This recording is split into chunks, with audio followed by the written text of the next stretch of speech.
ಇನ್ನು ರಸ್ತೆ ಮಧ್ಯೆ ಗಾಳಿಯಲ್ಲಿ ಗುಂಡು ಹಾರಿಸಿ ಬರ್ತ್ಡೇಯನ್ನು ಸೆಲೆಬ್ರೇಟ್ ಮಾಡ್ಕೊಂಡಿರ್ತಕ್ಕಂಥ ಒಂದು ಘಟನೆ ಯಾರೀತ ಅಂತ ನೋಡೋಣ. ಬಂದೂಕನ್ನು ಹಿಡಿದು ಗಾಳಿಯಲ್ಲಿ ಗುಂಡು ಹಾರಿಸಿ ಬರ್ತ್ಡೇ ಸೆಲೆಬ್ರೇಟ್ ಮಾಡ್ಕೊಂಡಿದ್ದಾರೆ ಗ್ರಾಮ ಪಂಚಾಯಿತಿ ಸದಸ್ಯ. ಬಟ್ ಇದು ಗುಂಡಾವರ್ತನೆ ಮತ್ತು ಇದು ಅಫೆನ್ಸ್, ಇದು ಕ್ರಿಮಿನಲ್ ಅಫೆನ್ಸ್. ಇದು ಬೆಳಗಾವಿ ಜಿಲ್ಲೆ ಕುಡಚಿ ಪಟ್ಟಣದಲ್ಲಿ ನಡೆದಿರ್ತಕ್ಕಂಥ ಘಟನೆ. ಕೈಯಲ್ಲಿ ಚಾಕು ಹಿಡಿದು ಯುವಕರು ಗುಂಡಾವರ್ತನೆ ಮಾಡಿದ್ದಾರೆ.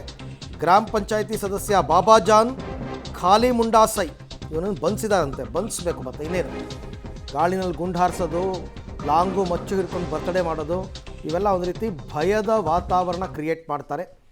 ಸಮಾಜದಲ್ಲಿ ಅಶಾಂತಿಯನ್ನು ಹರಡುವಂತಹ ಕೆಲಸಗಳು ಕ್ರಿಮಿನಲ್ ಅಫೆನ್ಸು. ಇದಕ್ಕೆ ಅಂತ ಪ್ರೈವೇಟ್ ಸೆಕ್ಷನ್ನೇ ಇದೆ. ಹಾಗಾಗಿ ಈಗ ಪೊಲೀಸರು ಬಂಧಿಸಿದ್ದಾರೆ. ಬೆಳಗಾವಿ ಜಿಲ್ಲೆ ಕುಡಚಿ ಪಟ್ಟಣದಲ್ಲಿ ಗ್ರಾಮ ಪಂಚಾಯಿತಿ ಸದಸ್ಯನೊಬ್ಬ ಬರ್ತ್ಡೇ ಸೆಲೆಬ್ರೇಟ್ ಮಾಡ್ಕೊಂಡಿದ್ದಾನೆ. ಅದು ಹೆಂಗೆ ಅಂದರೆ ಗುಂಡು ಹಾರಿಸಿ, ಗಾಳಿಯಲ್ಲಿ ಗುಂಡು ಹಾರಿಸೋದಂತೆ. ಬಂದೂಕು ಹಿಡಿದು, ಬಟ್ ಅದಕ್ಕೆ ಲೈಸೆನ್ಸ್ ಇದೆಯಾ ಅಂತ ಫಸ್ಟ್ ಚೆಕ್ ಮಾಡಬೇಕು. ಕೊನೆಗೆ ಕೈಯಲ್ಲಿ ಚಾಕು ಹಿಡಿದು ಯುವಕರು ಕೂಡ ಗುಂಡಾವರ್ತನೆ ಮಾಡಿದ್ದಾರೆ. ಎಲ್ಲರ ಮೇಲೂ